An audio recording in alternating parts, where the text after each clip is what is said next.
we just sit down, have a little conversation? Yeah, I wanna talk it out cause I'm all up in my feelings.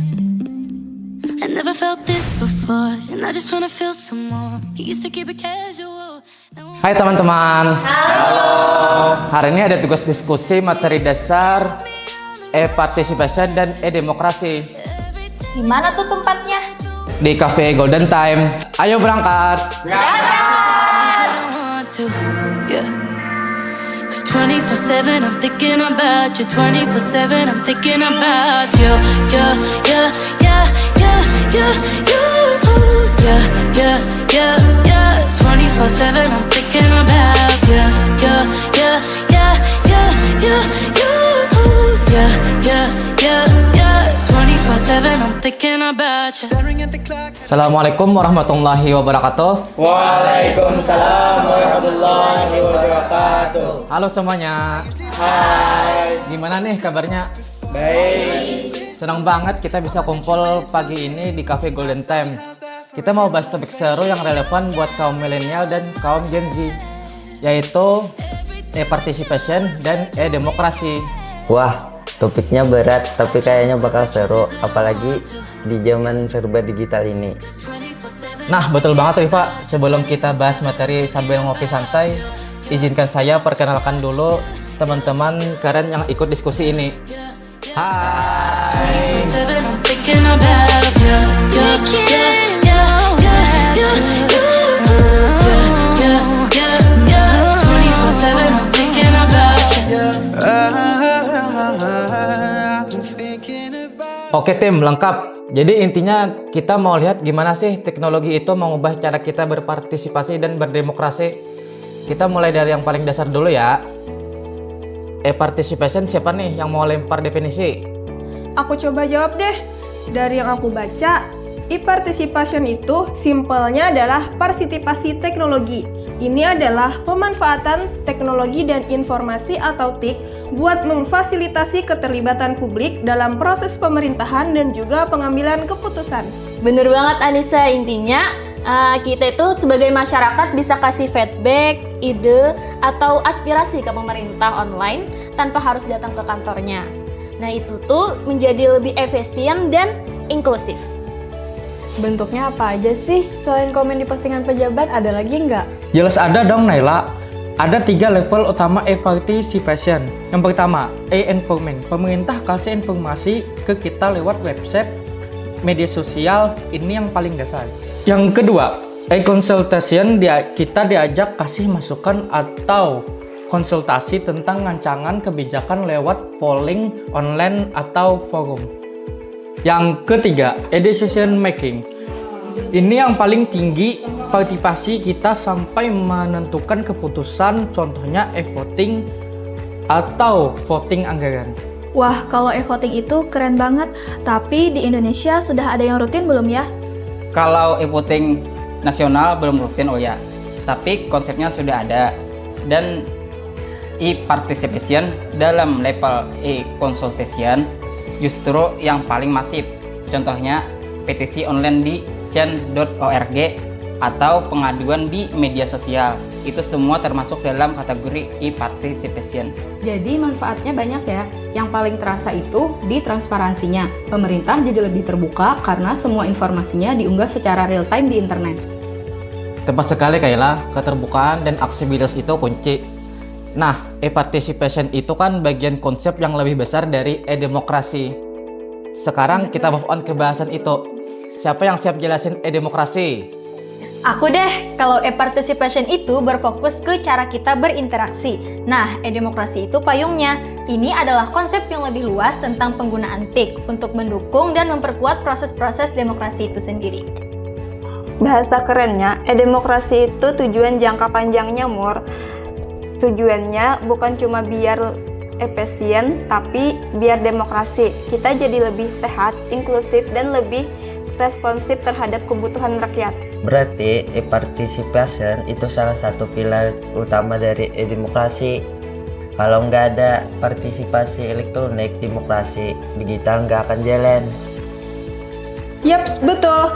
E-demokrasi itu mencakup semua aspek digital. Yang pertama ada e-partisipasi, yaitu kita yang kasih masukan. Yang kedua ada e-inklusi, yaitu memastikan semua lapisan masyarakat dapat mengakses. Dan yang ketiga, e-voting, yaitu pemilihan secara digital. Dan yang terakhir ada e-government, yaitu pemerintah yang memakai teknologi. Oh, aku pernah baca tuh tujuannya itu biar ada dialog publik yang lebih baik. Lewat forum online, semua orang bisa bicara dan pandangannya tercatat. Nggak cuma yang punya power atau akses ke pejabat saja. Setuju. Ini mengubah relasi antara warga dan pemerintah dari yang tadinya top down, pemerintah ke rakyat, jadi lebih bottom up, rakyat ke pemerintah. Jadi intinya e-demokrasi ingin membawa nilai demokrasi yang konvensional seperti kebebasan berpendapat, keterwakilan ke dalam ranah digital. Pertanyaannya, apakah ini cuma teori di buku? Kayaknya kita perlu studi kasus di Indonesia deh, biar lebih nyata siapa yang punya contoh konkret. Aku punya contoh yang sangat populer di Indonesia, yaitu aplikasi Span Lapor, sistem pengelolaan pengaduan pelayanan publik nasional. Ini contoh aplikasinya. Oh, yang buat lapor kalau lampu jalan mati itu pungli ya? Tepat. Lapor ini adalah wujud nyata dari e-participation dan bagian dari e-demokrasi. Masyarakat bisa mengadu dengan mudah, anonimitasnya terjaga, dan pemerintah diwajibkan menindaklanjuti. Ini bukti bahwa partisipasi digital kita diakui secara resmi. Selain itu, di beberapa daerah ada juga aplikasi Smart City kayak Jaki, Jakarta Kini, atau dulu ada Clue di Jakarta. Fungsinya mirip, jadi warga bisa lapor dan pantau tindak lanjutnya. Itu membuat pemerintah daerah jadi lebih akuntabel. Tapi nggak semua mulus kan, pasti ada tantangannya. Aku lihat salah satu tantangan terbesarnya itu kesenjangan digital atau digital divide. Bener banget Zahra, nggak semua orang, terutama yang di pelosok atau generasi tua punya akses internet yang stabil atau literasi digital yang memadai buat pakai aplikasi-aplikasi tadi. Gimana e-governance bisa inklusif kalau aksesnya saja belum merata? Selain infrastruktur, masalah literasi digital itu penting. Banyak orang yang pakai platform digital tapi nggak tahu cara berpartisipasi yang etis dan konstruktif, malah jadi hoax atau cyberbullying. Ini pun penting Rifa, kepercayaan publik juga jadi tantangan. Percuma ada platform canggih kalau pengaduan warga cuma dianggurin atau tidak dilanjuti secara transparan. Itu bisa bikin masyarakat jadi sinis dan nggak mau partisipasi lagi. Jadi, kuncinya ada di dua sisi ya. Pemerintah harus serius merespon dan masyarakat harus cerdas dan beretika dalam menggunakan teknologi untuk berpartisipasi. Kesimpulannya, e-participation adalah cara kita berpartisipasi melalui teks, contoh, lapor, dan petisi online. E-demokrasi adalah kerangka besar untuk membuat sistem demokrasi lebih baik, transparan, dan partisipatif dengan bantuan teknologi. Tantangannya ada di infrastruktur, literasi digital, dan kepercayaan publik. Sebagai generasi muda, kita punya peran penting. Kita harus jadi motor penggerak partisipasi digital yang positif dan menuntut pemerintah agar platform e-participation mereka benar-benar efektif dan responsif. Semoga materi ini bisa membuka mata kita semua bahwa demokrasi bukan cuma saat pemilu, tapi setiap hari dan teknologi adalah alatnya. Baik, dengan berakhirnya sesi kesimpulan, berakhir pula diskusi ringan kita pada pagi hari ini tentang e-participation dan e-demokrasi. Terima kasih banyak buat teman-teman semua atas wawasan dan kontribusinya. Terima kasih. Sampai jumpa di sesi berikutnya.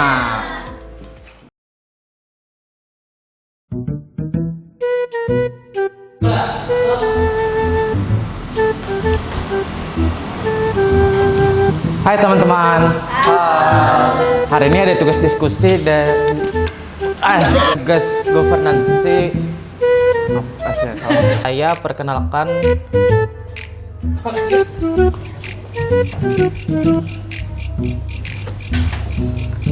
Buat itu simpelnya adalah Aspirasi. Belum aspirasi. Selain komedi postingan pejabat, ada lagi nggak?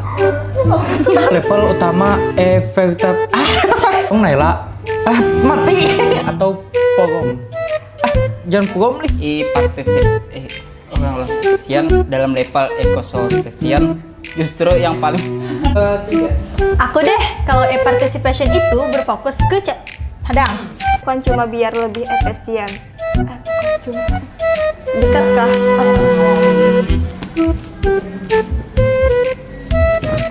Ke dalam ranah digital. Di kasus di Indonesia. Ini aplikasinya. Oh, kalau belum. Tindak lanjut. Hadang lo kayaknya kayak ini kak. Yang dipelosok. Berpartisipasi yang etis dan konstruktif. Kita harus serius merespon apa sih? Ses dan MRT. Tuh. Bisa. Aduh, partisipatif.